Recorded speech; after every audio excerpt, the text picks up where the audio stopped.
Would you mind not coming to the wedding? You're a high school dropout. It's embarrassing. I never thought my own son would say something like this to me. Was it my fault for the way I raised him? Is it because I dropped out of school? Or has my son lost his way? My mind went blank, and it felt like something inside me just snapped. I'm Anastasia. I'll be turning 45 this year. You could say my life has been a turbulent journey. When I was 7, my parents passed away in an unfortunate accident.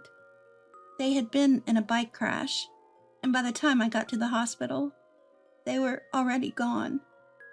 To be honest, I don't remember much about that time. The feeling of being left behind was more overwhelming than the sadness. My grandparents and relatives took care of the funeral arrangements. I just sat there. I held the doll my dad bought me and wore the hairpiece my mom made, just sitting like a statue. Then I was taken in by uncle and aunt.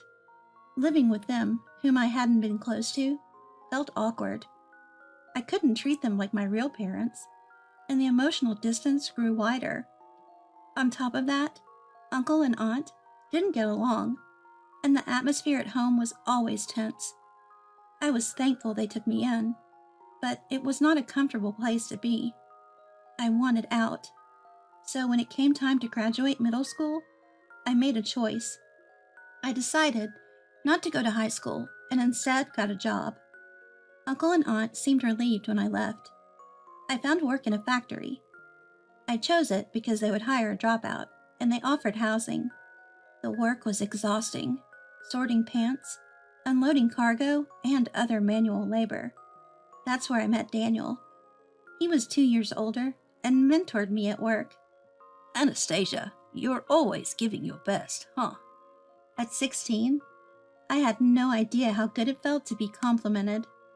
Looking back, I was never really praised by teachers or family growing up. But then I met Daniel, and we clicked right away. We got married when I turned 20. Daniel truly loved me and was always by my side, despite how lonely I used to be. My in-laws were understanding too, never mocking me for dropping out of school. "You've had it rough." "Good job getting through it," they'd say. A year later, we were blessed with our son Henry. However, after giving birth, my health didn't bounce back right away. Dizziness and lightheadedness became frequent, making work at the factory difficult. I asked my employer for an office job, but there were no openings. "Sorry, we can't accommodate that right now," they said. There was the option to transfer to another branch, but it was over an hour away from home. With young Henry to consider, commuting wasn't feasible. After discussing it with Daniel, I left my job of 8 years. "You've done your part, Anastasia. You should rest now. I'll pick up the slack." Daniel reassured me. Daniel was indeed working his tail off, just like he said he would. Not only that, he was considerate of my poor health and willingly stepped up to handle childcare and housework. Tragically, Daniel fell ill and passed away when Henry was just 4 years old. More than grief, I felt a strong sense of responsibility. Daniel was gone, and it was up to me to raise Henry on my own. I started job hunting right away, but with no qualifications and a dropout status, nobody would hire me. I was desperate. Maybe I should have gone back to school for some training, but at that time, I was too preoccupied with raising Henry. While full-time jobs were out of reach, I managed to find part-time work inspecting products at a food factory.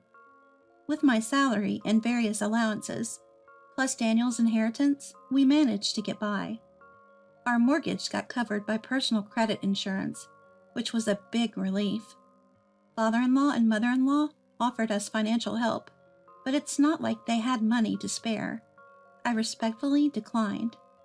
Kind father-in-law and mother-in-law, who always watched over Daniel and me warmly. I wanted them to live their later years without worrying about money. I made up my mind to live on, just Henry and me. From that point on, saying I lived for Henry wouldn't be an exaggeration. I didn't want Henry to feel poor or lonely. If he wanted to watch a baseball game, We went to Major League games. If he wanted to go to a tutoring school, I made it happen. Money and time were no object when it came to his needs and dreams. Without a father, I wanted to love him as much as I could. That was my sole focus. I took on part-time jobs and even side gigs to earn a little money. You know what they say, every little bit helps, and it's true. I managed to save up $30,000 from those side gigs over 15 years. When Henry said he wanted to go to college, we were able to send him thanks to Daniel's inheritance and my savings. But most of all, Henry's brilliance earned him a scholarship, which helped a lot. Good job, Henry! I praised my son as much as I could. Henry seemed shy, but happy. He gained confidence, getting academic awards in college, and receiving high praise for his research papers. It was wonderful to see. However, Henry started to change, and not in a good way. People are just stupid. Like that guy. He's nowhere near as smart as me, but acts all high and mighty. Henry began to belittle and mock others. He gained arrogance along with his newfound confidence. Henry, you shouldn't say things like that. Mom, listen. Intelligence is what matters in this world. People like me are right. Even towards me, his own mother, Henry's attitude started to change. I figured he was still young, and a bit of arrogance was natural. But then he took a weird turn. So, where did Dad and you go to college? Henry asked me one evening at dinner. Your late dad finished high school, and I dropped out, so neither of us went to college. What? Dropped out? Are you serious? In this day and age? Henry's eyes widened, his face full of disbelief. He probably didn't know about our educational backgrounds, since we never discussed mine or Daniel's past with him. But was it really that shocking? The disdainful look Henry gave me is something I'll never forget. How can you even boss me around? You're just a dropout. I can't even think of you as my mother anymore. His words left me speechless. Henry, watch your mouth. Shut up. Don't talk back, you dropout. Henry's shouting echoed throughout the house. From that moment on, he made it a point to belittle me for being a dropout at every opportunity. So, because you're a dropout, you couldn't even get a decent job? Don't you think that's really messed up in today's world? What do you think? Are you jealous of me, an excellent college grad? Initially, I was hard on him. But Henry stood firm, refusing to consider dropping out, and eventually, I stopped saying anything. Then, Henry moved out as soon as he got a job. He'd hang up abruptly whenever I did reach out, so I decided to limit contact. I thought he'd come to realize his mistakes someday. I was convinced he'd eventually realize his mistakes. But then, on an unexpected day, I got a rare call from Henry. Can I come over? He asked. Elated by the rare chance to see my son, I happily said yes. When he was living at home, Henry was always in a foul mood. Now he showed up at the door with a bright smile on his face. And he wasn't alone. He brought a beautiful woman with him. This is Lily. She's a senior at my workplace. And we're on the same fast-track career path. We're planning on getting married, he said. I was taken aback, but overwhelmingly happy. Oh, that's wonderful. Congratulations. Nice to meet you, mother-in-law. I look forward to our future together, Lily said nervously. Don't be so formal, Lily. Right, just relax. We're family now. Yes, mother-in-law. Lily seemed to loosen up after I reassured her with a smile. They left after some light pleasantries.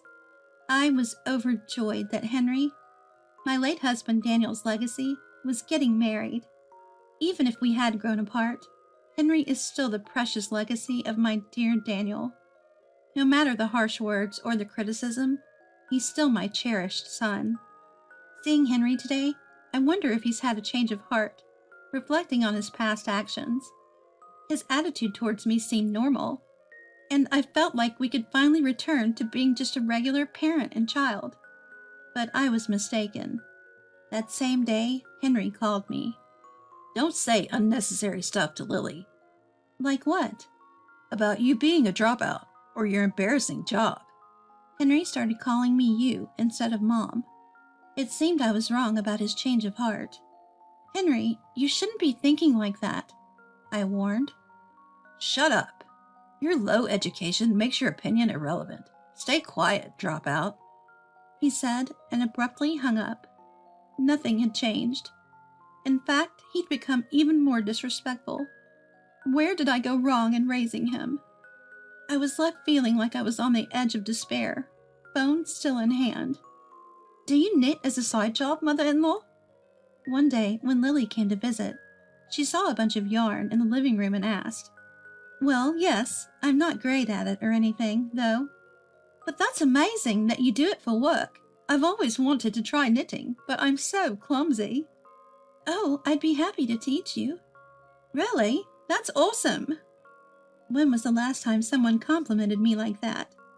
It reminded me of the good old days when Daniel was still alive. Lily and I started communicating personally, knitting together and even visiting fabric stores. She felt like a true daughter to me. Lily is a considerate and kind woman. The wedding is going to be so much fun. The closer we got, the more I worried about how good of a person Lily was. Would she be okay marrying my son? Henry's the kind of guy who mocks his own mother for dropping out. How he treats his mom will eventually be how he treats his wife.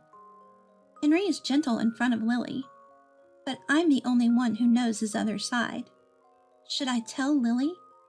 But is it my place as a mother to ruin my son's happiness? It was a daily struggle for me. Actually, can you not attend the wedding? Despite the wedding being just 2 weeks away, Henry showed up at my house to say this. What are you talking about? You dropped out, right? It's embarrassing. I want my educated uncles to take the parent seats instead. Your uncles aren't your parents. It's obviously not going to happen. Don't make me say it again. Don't embarrass me. Just disown me. Having a dropout for a mother is a stain on my life. At that moment, something inside me snapped. Talking to someone with such thoughts is a waste of time. The abhorrence in front of me no longer felt like my son. Fine, I'll stop considering you my son. Is that okay with you? I calmly told Henry. Whatever. Henry scoffed at my words. Then I'll inform Lily. No, I'll tell her. No, I'll make it clear. Stop. Don't do anything stupid. I ignored the panicking and yelling Henry. Hi, Lily. It's me. Mother-in-law, what's going on? Henry says he doesn't want me at the wedding, so I'll be absent. What? Why? He's embarrassed to have a dropout mom. Are you sure you want to marry such a prejudiced person? I could sense Lily was at a loss for words over the phone. What the hell are you saying? Henry yelled violently. I looked at Henry expressionlessly. Give me the phone. Henry snatched the receiver. Lily, this isn't... Look. Henry, you're just... It seemed Lily forcefully hung up on him. Henry stood there, still holding the receiver, looking stunned. Sorry, but this is my house. Please leave. I had no hesitation kicking Henry out in his current state. Sometime after that incident, Lily came to visit our home with her family. Just as Henry was organizing his belongings at my place, I declared that I would throw everything away. That's when Henry hurried back to his parents' home. Henry was taken aback by Lily's sudden visit. Lily wanted to discuss something important, so she sat down with her family. Didn't you know? I thought you did, so I never mentioned it, but I'm a dropout too. Lily is 2 years older than Henry. Because she was his senior, they'd never delved deep into their educational backgrounds or personal lives. Henry had assumed that Lily, being competent and his senior at work, had a college degree like him. Lily said she lost her father when she was young, and her mother when she was in junior high. After that, she was raised by her grandparents. However, her grandparents were already over 70 at that time. Due to financial constraints, she chose to drop out and work. Fortunately, her current employer was understanding and treated her the same as high school or college graduates. Her grandparents had passed away, and she had told Henry beforehand that her uncle and aunt would attend the wedding. "I'm shocked that you're such a bigot," said Lily. Although Lily spoke calmly, her words were filled with anger. Lily's uncle and aunt, sitting next to her, felt the same. Her Uncle Jeffrey scolded. "You're an outrageous person. Aren't you ashamed for belittling the woman who raised you? Who do you think helped you get this far? Why don't you realize that?" Henry, who had never been scolded by anyone else, looked devastated. Lily just watched him coldly. "I can't imagine marrying you. Please call off the engagement," Lily firmly told Henry. "Hold on. Call off the engagement?" Henry desperately pleaded with Lily. "I love you. Don't say things like that." That's when Jeffrey intervened. "Henry, enough is enough. I also ask you to please call off the engagement. She can't marry someone like you. I'm really sorry." "What about the wedding expenses, the cancellation fees?" "I'll pay for half. You'll cover the rest," Jeffrey decisively said. Henry was just standing there, staring blankly. "I'm sorry for staying quiet till now," I apologized. "Please don't say sorry, Anastasia. Can I call you that? I really enjoy knitting with you, and I want to continue learning from you." "Of course." Although Henry and Lily broke up, I continued to be in touch with her. But I cut off contact with Henry. "Mom, I'm sorry." "Henry, there are things in life you can't undo. I've decided to think of you as gone, as if my son is dead. So to me, you're now a stranger." "Mom, don't say that." "Don't call me Mom anymore. You're not my son." Henry broke down crying on the spot. Abandoned by his fiancée, and even by his own mother, Henry found himself utterly alone.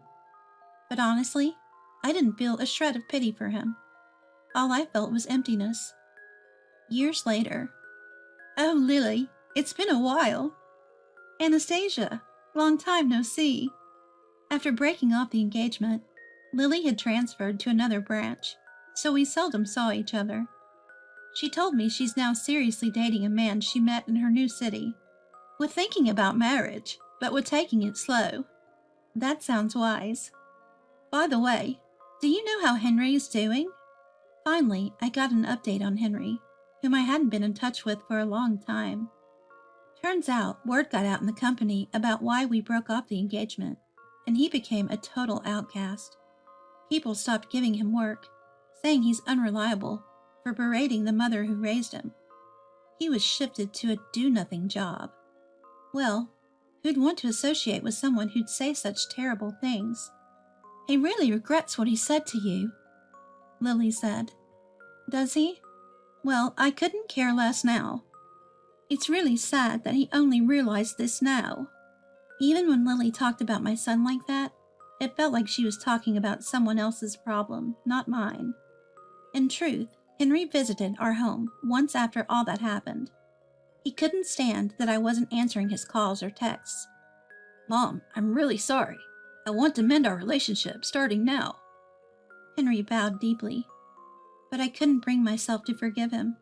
"It's too late. Give it up." With those words, I sent Henry away. The last lesson I could offer as a parent was the harshness of the world. Since then, I've remarried. "The tough times you've been through, let's turn them into happiness moving forward," Matthew told me, accepting all of my past. I'm incredibly happy now. And maybe, just maybe, this happiness is a gift from Daniel in heaven. I savor each day as I live it. As for Henry, to be honest, I'm not even sure if I feel he's my son anymore. Was that really my son? I can't help but question it. Did I ever imagine that I'd feel this way towards Henry, the son I was willing to give up my own life to protect?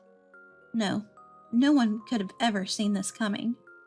This is the last life lesson I can give you. In my heart, I make this plea to Henry. All I can do now is sever ties with my son and make him reflect on the gravity of what he's done. That's all that there's left for me to do.